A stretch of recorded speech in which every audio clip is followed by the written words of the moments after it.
Hey there, True Crime Podcast fans. It's Patrick and Jillian from True Crime Obsessed. Each week on TCO, we recap a true crime documentary everyone's talking about, and we do it with heart, sass, and just the right amount of humor. So if you like the kind of podcast where two good friends chat about a case in a thoughtful way that centers the victims, you really gotta check us out. Yeah, we cover the well-known cases that you hear about in the news and the underreported cases that desperately need more attention. For almost 9 years, we've been one of the most popular true crime podcasts out there. We have over 30,000 five-star reviews on Apple Podcasts, and our brand new YouTube channel has over 50,000 subscribers watching our full-length video episodes too. So find and subscribe True Crime Obsessed wherever you get your podcasts.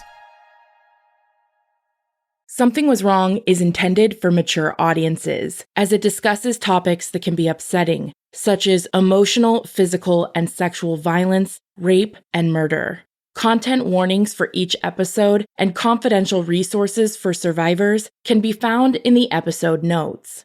Some survivor names have been changed for anonymity purposes. Pseudonyms are given to minors in these stories for their privacy and protection. Testimony shared by guests of the show is their own and does not necessarily reflect the views of myself, Broken Cycle Media, or Wondery. The podcast and any linked materials should not be construed as medical advice, nor is the information a substitute for professional medical expertise or treatment. Thank you so much for listening.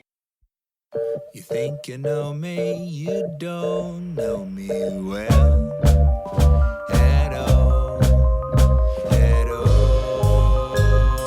Because you don't know me,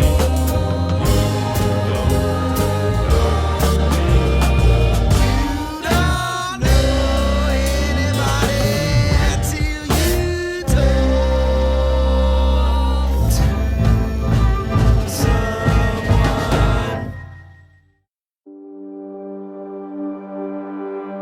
Here's Rachael. I was working in residential treatment. We had to work a holiday. The one I had got stuck with was New Year's. So I wasn't doing anything for New Year's. And since I'm really his only friend in Chicago, Josh said he went to a bar alone and cried. Right after that, he said, okay, I'm really getting back out there. I want a woman. He would always say this one phrase, I want a woman. I want to have babies with her and move back to Michigan. That is my goal. I'm on the hunt for a wifey, which I thought was kind of funny at the time. Looking back on it now, it's terrifying. As someone like this moves through victims, it gets more and more intense with each relationship. And I think he was getting a taste of wanting more control. Part of him was missing that. He wanted a woman to control and take care of him simultaneously. He was always on me, too, about setting him up with my friends. I was like, look, you dated one of my friends for a significant period of time, and you messed it up. I'm not setting you up with another friend. He was very persistent in asking me, but I never really introduced him to any more of my friends after that. My name's Annie, and I was born and raised in the Chicagoland area. I'm 32 years old. I'm a very sociable person. I like to meet people, and I like to do all kinds of different things. Before I met Josh, I was in an 8-year relationship. So most of my 20s, I was in a relationship with the same person. It ended kind of bad. I was single for about 6 months before I decided I was ready to get out there and start dating again. And Josh was one of the first people I matched with on Hinge. I like when guys are funny online and they show a bit of their personality. I don't like when they're boastful or gloating on the dating apps, which happens a lot. Josh seemed very humble and funny. He messaged me with something silly. I don't remember what the joke was now, but I remember it made me laugh. The conversation kind of went nowhere initially, which happens a lot on dating apps, which I was learning because it was my first time on them. He came back a couple days later, and he had been talking about bingo, and he was like, bingo was really good, by the way, in case you were wondering, which I thought was really funny. He was 32, and I was 28 when we met. He told me that he went out all the time with his friends and he was part of a shuffleboard league. He went to bingo nights and he was out drinking and loved karaoke, and he just sounded like a fun guy. I love to go out and try new things, so it sounded great. How long did you guys chat back and forth before you ended up meeting up? We talked for a couple weeks. I was actually the one who asked him out initially because I was like, what are you waiting for? He was in Chicago. I'm in the suburbs right now. So we were pretty close, about 20 minutes away. I was excited for our first date because we had talked for a while. I probably talked to him longer through the dating apps than most guys I matched with. We went to the movies and he had a mug for me with a little dog on it because at the time I was working at a kennel. He was just very sweet and charming. He paid for my ticket. He bought me ice cream afterwards. We walked around. It was a really nice first date. After the first date, I actually texted my mom and I was like, it went really well. He was really sweet. He walked me to the car and she said, did he kiss you? I said, he didn't. And I actually brought that up to him. I texted him. I was like, you didn't kiss me. He's like, I was so nervous. On the first date, he asked me if I would like to see him again. And I said I would. A couple days later, he came over to my house and we were going to order pizza and watch a movie. On our second date, he mentioned to me that he had gone to jail. And at first I thought he was joking because of the way he so nonchalantly said it to me. And I kind of laughed and he said, no, really. I was in jail for a DUI as a kid. The judge was trying to make an example out of me. He's like, I hit another car. And I think he said he served 6 months. He said when he was waiting in the hallway for his case that he was reading over the paperwork and the woman had died and he started crying because he thought he had killed her.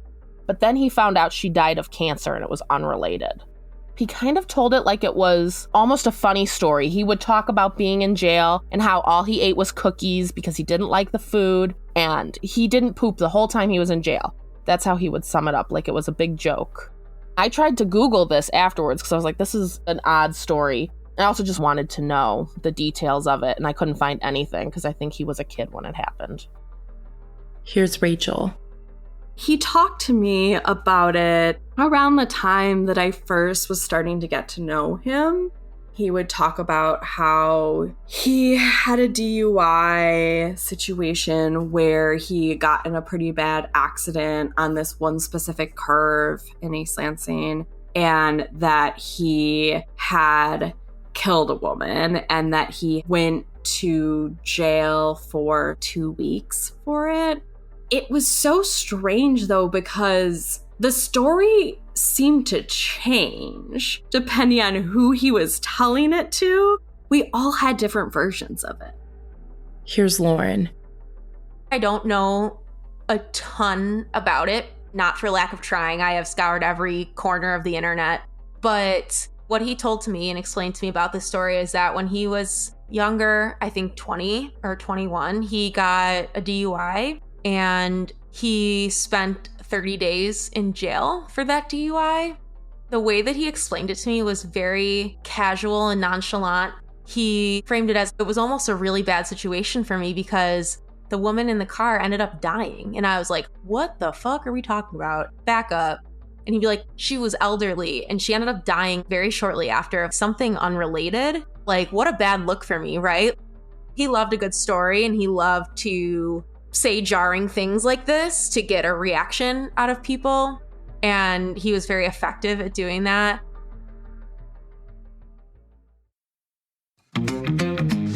Hey there, True Crime Podcast fans. It's Patrick and Jillian from True Crime Obsessed. Each week on TCO, we recap a true crime documentary everyone's talking about, and we do it with heart, sass, and just the right amount of humor. So if you like the kind of podcast where two good friends chat about a case in a thoughtful way that centers the victims, you really got to check us out. Yeah, we cover the well-known cases that you hear about in the news and the underreported cases that desperately need more attention. For almost 9 years, we've been one of the most popular true crime podcasts out there. We have over 30,000 five-star reviews on Apple Podcasts, and our brand new YouTube channel has over 50,000 subscribers watching our full-length video episodes too. So find and subscribe True Crime Obsessed wherever you get your podcasts.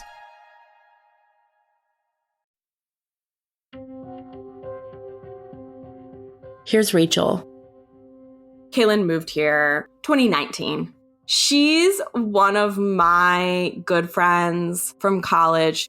Josh and Kaylin and I had been hanging out, the three of us, pretty regularly this spring. We were on the shuffleboard team together. There was a Friday night that the three of us were doing something together. He was telling us about his most recent Hinge date, which was with Annie.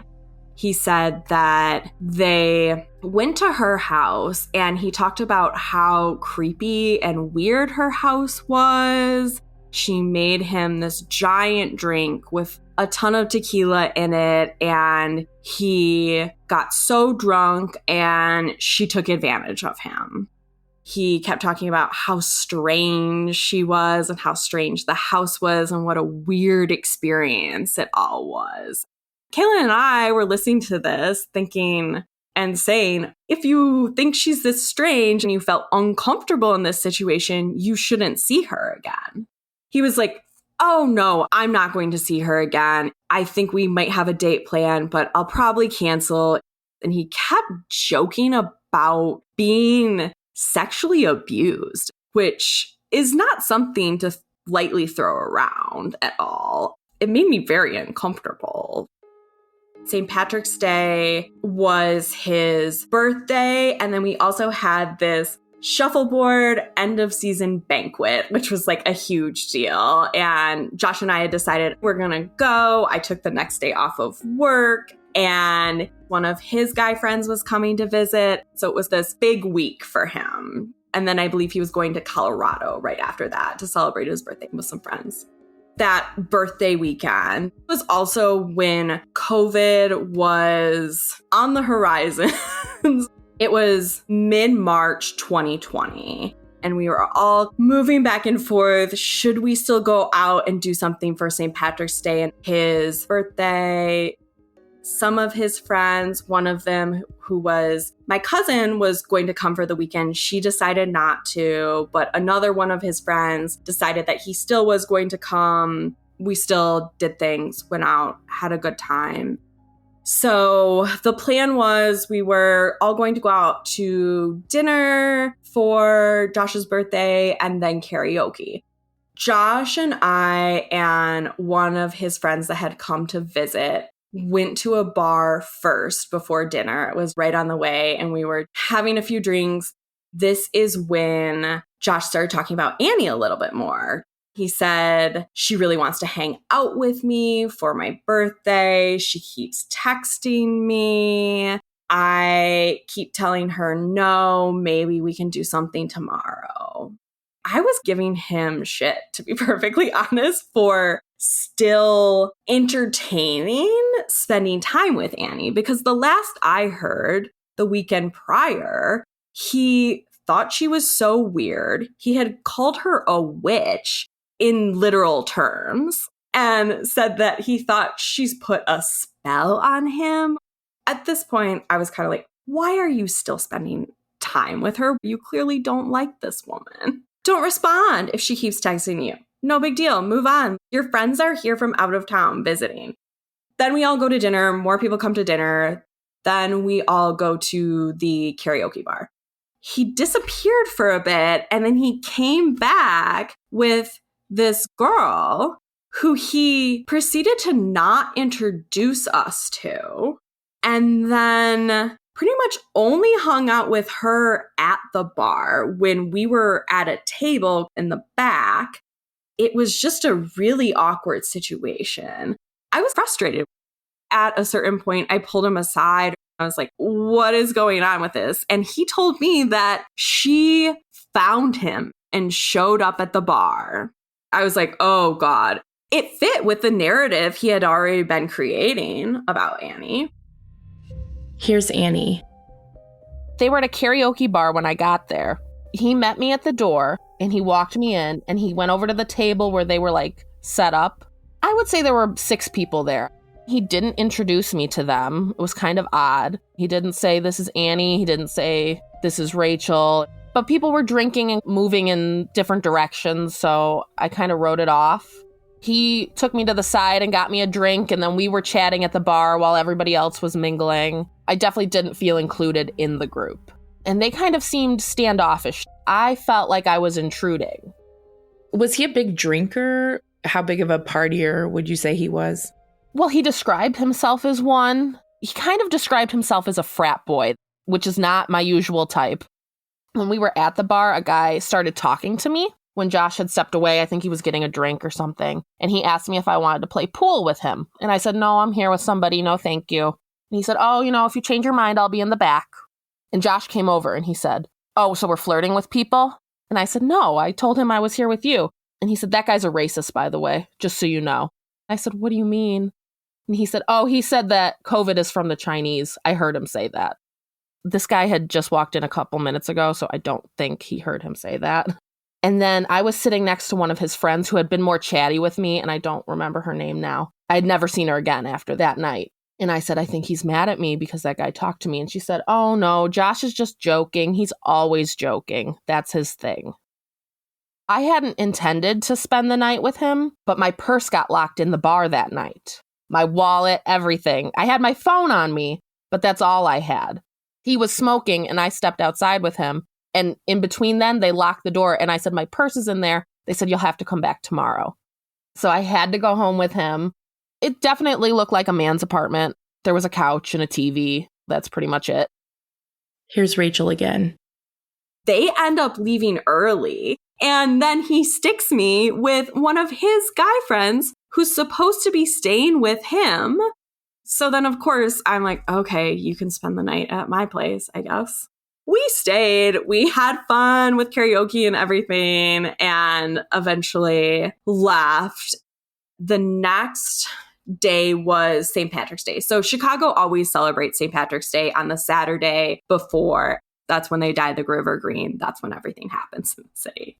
We wake up, it was me and Josh's friend, and then Kaylin comes over pretty soon in the morning. We're hanging out and just berating Josh via text at this point because he took Annie home and ditched us on his birthday night, and then also isn't responding to any of our texts and phone calls when we had this whole day planned for St. Patrick's Day. Eventually, he shows up to my apartment with Annie a number of hours late. It was so awkward. You could cut the tension in that room with a knife. Josh never even introduced us to Annie. He has been talking so much crap about her, and then he brings her to St. Patrick's Day. I was like, this is so annoying, but whatever. I'm not going to let it ruin my St. Patrick's Day. I just called an Uber and was like, hey, this is where my friends are. Come or not. Here's Annie again. I was nervous because that's my purse. It has money in there. It has my car keys in there, my house keys. I kind of want that back. And he was very nonchalant about it. He's like, it's not a big deal. We'll get there when we get there. And I'm calling the bar and they're not open yet. No one's answering. Finally, I get somebody to answer and I was like, okay, let's go. And he's like, what is the rush? I was like, it's my purse. We took an Uber to get my purse. He took me to the next bar with him to meet up with Rachael. When I got there, it definitely felt like they were upset that we were late. He said to me, it's your fault we're so late. And I said, it's not my fault. And he said, I'm just joking, God. After the second hanging out with the friends, are you like adding each other on social media and exchanging numbers and stuff? Or were you guys kept pretty separate? Pretty separate. Nobody, aside from the one guy friend that was sitting next to me, because we were in like a booth. So Josh was on one side of me and there was one of his male friends on the other. And he talked to me a little bit, was asking me about my pets and what I did for work. And he was really the only one who spoke directly to me. I felt uncomfortable. I didn't understand why no one was engaging with me or even like making eye contact with me. Josh was having separate conversations. When we were in the booth, he was turned away from me and talking to somebody else. So I wasn't included in that conversation at all. He wasn't saying, this is Annie. We've been talking for this long. Nothing. My last relationship, we were best friends. We had the same kind of friend group. We would do things together. I felt included. To this day, I talk to some of my ex's friends. Here's Rachael. So everyone ended up coming to the bar we went to, and Annie and Josh weren't even there all that long. I didn't talk to Annie at all. Then Kaylin didn't talk to her at all. We just had a very bad taste in our mouth from the whole situation. He, at some point, was like, hey, we're going to go. I was like, okay, bye. That's totally fine. You're on this different journey, clearly. So go do your thing. I'm just going to hang out with my friends. I ended up staying out until the evening. His friend who was visiting, he left him with me again. So I had another house guest. The whole point of him coming here was for Josh's birthday. And he just straight up ditched him multiple times. But I really didn't speak to her at all either of those days. And that was the only time I had ever met Annie until everything blew up years later. What he was saying about Annie, I took it at face value because he hadn't seemed to be all that dishonest about anything. He had his quirks, and I did believe that he was mostly at fault for the breakup with Lauren. However, I didn't see him as a person who was going to lie about these things. At this point in history, it was when Trump was president. There was a lot of unrest. The women's marches were happening, and it was just before Black Lives Matter. And he always took so much pride in positioning himself with like a very liberal stance on things. I think he went to a women's march with Lauren and had this custom sweatshirt printed. It said, "Men of quality support equality."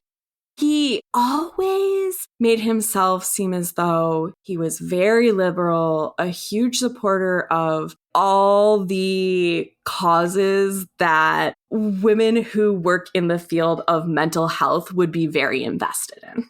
Completely tailors his pitch. He had met one of my friends from work. I even remember a text from her, and it was just a normal conversation you have with one of your girlfriends. Men suck. Yes, they do. Right. And then she had to say, and then I remember that there are men out there like Josh and my brother who are good guys at the end of the day, which now looking back on is wild. Here's Annie. After the first weekend, I met his friends that birthday, St. Patrick's Day weekend. We went into lockdown for COVID. So there was no seeing other guys out in public anymore. There was no being around groups of people. There was nothing. It was just me and Josh. I remember texting him like, we probably shouldn't have gone out this weekend. It's very serious. He's like, we'll isolate together. We've got this. I was nervous about COVID in general, so it just felt good to have somebody say they were in it with me. I live alone. It was nice to hear because otherwise I would have been all alone. He'd come over during the week sometimes, but he would spend the weekends at my place. He worked from like 3 a.m. till noon most days. I was a nanny, so I was working with a family that was quarantining together, so I felt safe in my job. He was working for Meyer, so he was working with the public consistently. He was a greater risk to me than I was to him, but he would play it off like I was the risk all the time. He's like, I really shouldn't be seeing you because of lockdown. Okay, well, you're with the public 24/7. I shouldn't be seeing you. The labeling of boyfriend and girlfriend was a big rift in our relationship early on. I would say something about being exclusive and he would laugh. Then he would say, I'm just kidding. I'm a one-woman guy. I would confront him about our relationship and he would say, I just take that stuff really serious. That label is really important to me. And I'm just not sure if I can put that label on us yet. He wanted to be around me all the time. He wanted to know what I was doing all the time. But then when I would imply that he was my boyfriend, he'd go, whoa, whoa, whoa, slow it down. He played it off like it was a joke, but it's like, are you serious or not? It felt like I was fighting for him to be my boyfriend all the time, which was so silly to me. As far as I knew, he wasn't seeing anyone else. I wasn't seeing anyone else. We were in lockdown together. He would tell me all the time, I can't go anywhere because my mom is sick and she has a compromised immune system. So you can't go anywhere or see anyone either. Like, even if I wanted to see my friends and remain 6 feet apart outside, he was like, no, it's not safe. Did you feel happy and fulfilled in the relationship? Initially, I did. I wasn't seeing anybody else. I wasn't even seeing my friends. I wasn't seeing my family because of quarantine. So he was all I had. So he was filling of all these voids. I always used to make this joke that we were forced to be a couple because of COVID. If that hadn't happened, I would have continued to date on the apps and I probably would have moved on because he was just so unserious all the time. Here's Rachael. I would still see him, but it was a distance hangout. We would hang out in the courtyard of my building and sit 20 feet apart from one another and each have a drink and talk. I was also very concerned about him going in to work. He's also a smoker. And with his mom's serious health diagnosis, I knew he wasn't going to be able to see his family anytime soon. Once lockdown happened, I asked him what was going on with him and Annie. And he had said, oh, I cut that off right away. That's not happening. I can't expose myself to more people if I ever want to go home and see my family. And for a number of years thereafter, I thought, this is done. It was just a brief fling.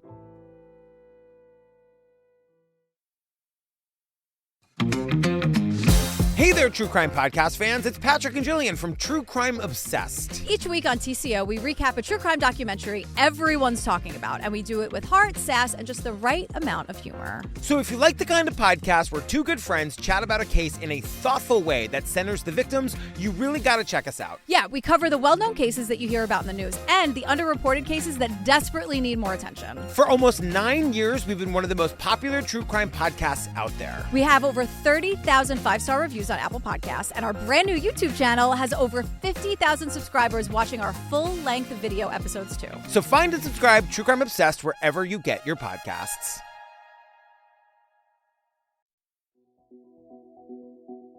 Here's Annie.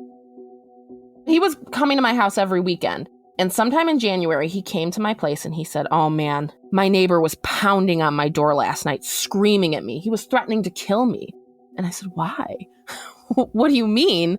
He's like, well, I was snoring so loud that I woke him up. So he was banging on the door. He's like, I'm scared of this guy. I said, well, did you tell your landlord that? He's like, yeah, he told me it's between him and I. I remember I ordered him something off Amazon for snoring to help him with it. I gave it to him and sent him home with it. He said to me the next day, it didn't work. He was back at my door again. I'm scared of this guy. And I was like, well, you can stay here as long as you need to, but you should really get this settled. Then there was a snowstorm. And he's like, well, I can't go home because there's going to be nowhere to park on the street. And he just never went home after that. I wasn't paying much attention. It was nice to have him at the house all the time. And then I said to him, if you're not going to go home, you should really get rid of the apartment. He said to me, I can't get rid of that apartment. What if you decide to kick me out? I'll have nowhere to go. If you decide to dump me, I'll be homeless, which is just absurd because people live together and break up all the time. You can find another apartment. Another thing we were constantly arguing about was that apartment. He didn't give me any money towards anything. He worked at a grocery store and he didn't bring home groceries. He didn't contribute for electricity. Now I have somebody who's in my house when I normally wouldn't be home because he worked these weird hours. So my electric bill went way up. The water bill went way up because he took these long showers, probably twice a day. I had dogs. He would let the dogs out of their crate and not take them outside and let them poop all over the house. So I would come home from work and there'd be poop everywhere. And I said, why didn't you take them outside? He said, I did, which he didn't because there's poop everywhere. He let them out of the crate because he didn't want to listen to them barking and just let them run around. He didn't clean up after himself. I found garbage hidden places, like he was shoving it under the bed. In the bedroom, on his side of the bed, he would always have a ton of garbage on his nightstand. I would get frustrated and I would say things about it, like, you need to throw this out. He drank so much soda, and he would stack the cans of soda next to the bed. If I took it and threw it out, he got mad at me. Don't touch my stuff. I said, it's not your stuff, it's garbage. You're not throwing it out. His car was completely loaded with garbage at all times. The only place you could sit was the driver's seat. Everything else was garbage. I overlooked a lot of the way he was because I just assumed he was immature and he was a slob. This is another little story about how disgusting he is. My mom got him a electric toothbrush for Christmas, and it was the same one I had. It's a really nice toothbrush. He said to me in private, I'm not going to use that thing. I said, why? It's a really nice toothbrush.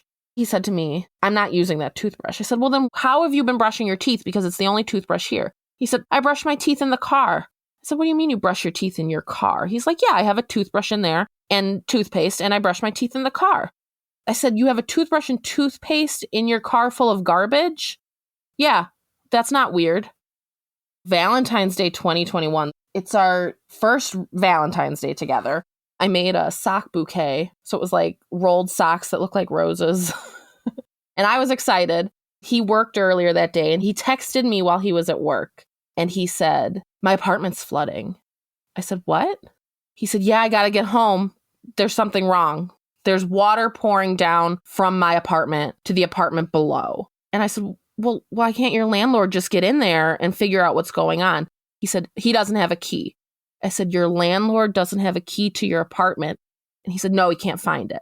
And he sends me screenshots of this conversation with the landlord.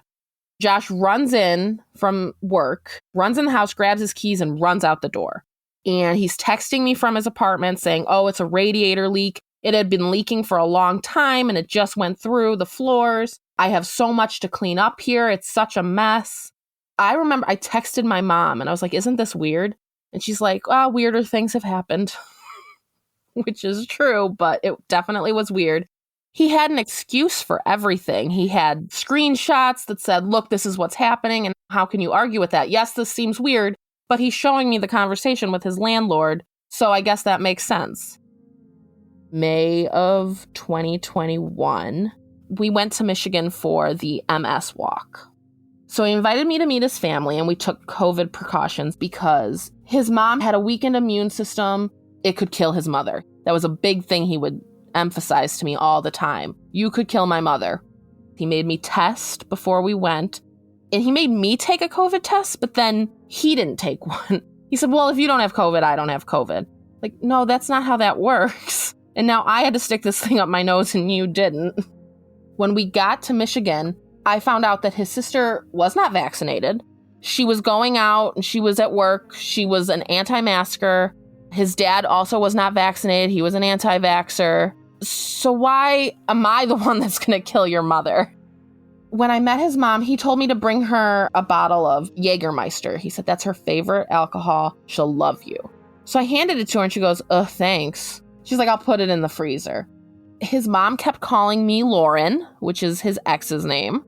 His dad called me that girl. It's like they didn't know who I was, and we had already been together for a year. It was like I was intruding again.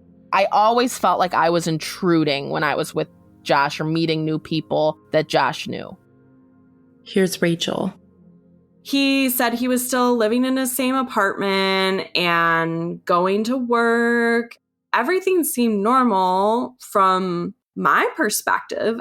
I wouldn't see him as much, but that was kind of normal just given the time period we were in where it was summer 2021. So I didn't think a whole lot of it. This was also when this talk of, I want to find a wife so I can marry her and have babies and move back to Michigan. He was desperately trying to move back to Michigan all the time. As things with COVID started, restrictions started to lift a bit, things started to open up. Josh, Kayla, and I would go do things from time to time. We went to a Cubs game together. We went to night at the Shed Aquarium. They have like these jazz nights. We went to a few street festivals. This was all around summer 2021. We were all vaccinated, so we felt more comfortable starting to do things. Josh would come to these things and he would seem normal. In hindsight, do you think this was when Annie was at work? Because it sounded like they were pretty much always together.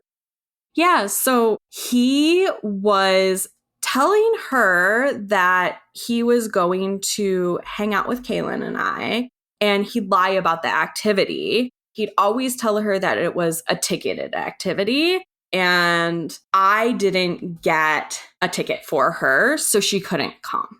So he was very strategic in that it was my fault.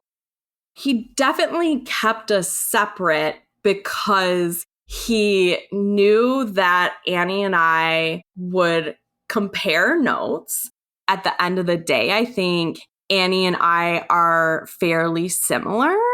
He thought that I was a serious threat to his ability to maintain power and control over Annie. So if I didn't know she existed at this point or for these number of years, then I wouldn't be asking to spend time with her. Here's Annie. I think not till summer of 2021 was he comfortable going out. And he would go out to like Cubs games, and he said he was wearing his mask and it was okay because it was outside. One time specifically, he texted me and said he was going to go to a Cubs game. And I'm thinking, why wouldn't you invite me? You don't take me anywhere. And he's like, oh, well, Rachael only has enough tickets for me. She invited me. We didn't go anywhere together, really. We went out to eat, and that's pretty much it. I had to drag him out the door to go anywhere. So this person who told me he was into trying new things and activities and sports wouldn't go anywhere with me. He would say that he's really tired. You know, he works these weird hours, so he's exhausted, and I'm nagging at him. If I suggested something, he would say, you know, I don't like that. That's a you thing. October 2021, I was throwing a Halloween party, and I said, do you want to invite your friends from the city? And he had been hanging out with them in the summer, so I thought everything was fine. And he said, no, I don't talk to them anymore. And this is Rachael and her friends. I said, what do you mean you don't talk to them anymore? He's like, I don't want to talk about it. We don't talk anymore. This is a boundary for me. He was using that weaponized therapy speak all the time. Here's Rachael again. For maybe a year or so, when things were opening back up, we were doing things, but the activities were kind of limited. He would come, we'd do the activity, he would leave. When I would see him, he would talk about how isolated he felt, how alone he felt, different things like that. And I kept reiterating to him, just let me know if it works out with my schedule. I'm more than happy to do something with you whenever. I don't want you to feel so isolated. Please just let me know.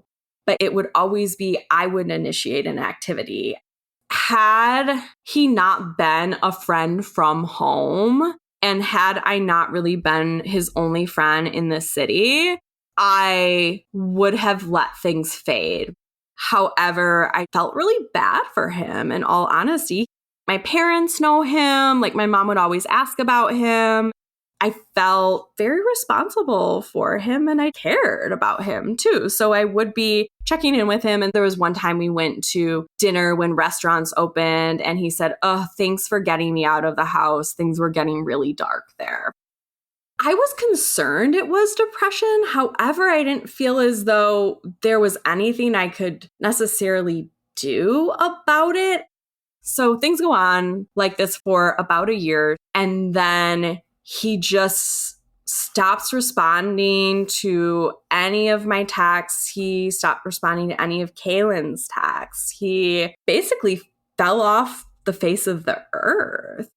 This time period was maybe 3 months or so. And then he came back from that and texted me and said, I'm back. So sorry. Things were really rough. I was feeling really depressed, but I'm feeling better now.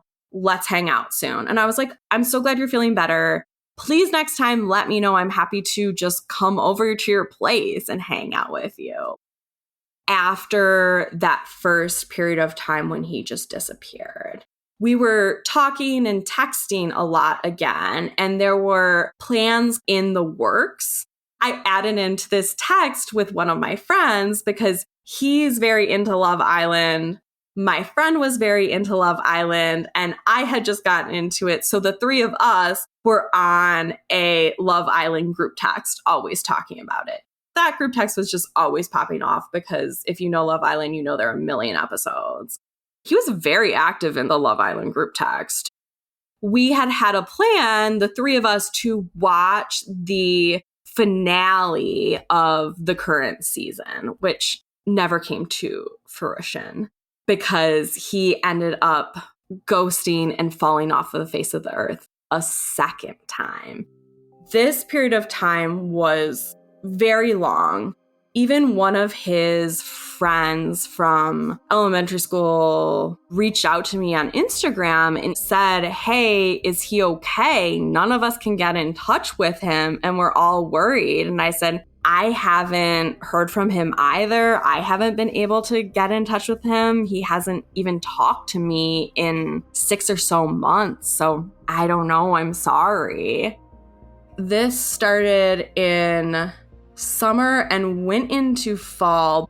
It was about 2022 at this point, so things were definitely more open. I remember the last time I asked him to do something was around my birthday.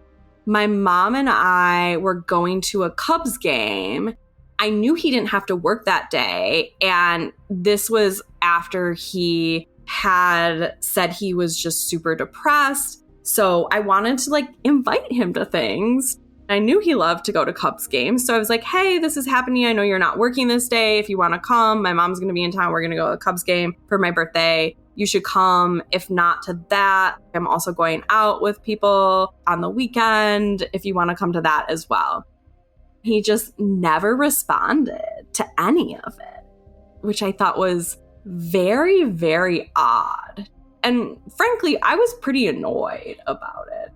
I just thought it was rude for me to invite him to a Cubs game for my birthday with my mom and him not respond whatsoever.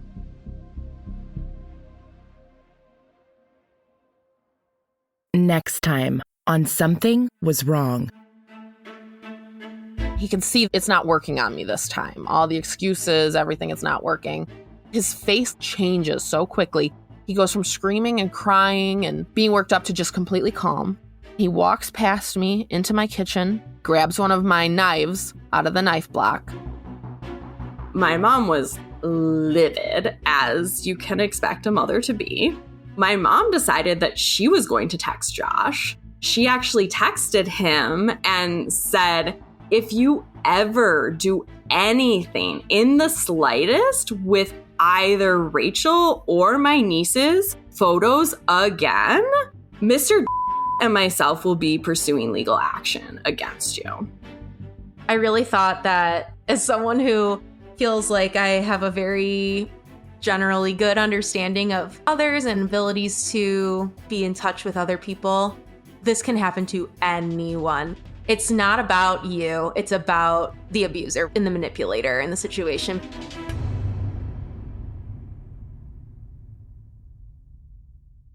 Thank you so much for listening. Until next time, stay safe, friends. Something Was Wrong is a Broken Cycle Media production, created and hosted by me, Tiffany Reese. If you'd like to support the show further, you can share episodes with your loved ones, leave a positive review, or follow Something Was Wrong on Instagram at Something Was Wrong Podcast. Our theme song was composed by Glad Rags. Check out their album, Wonder Under. Thank you so much.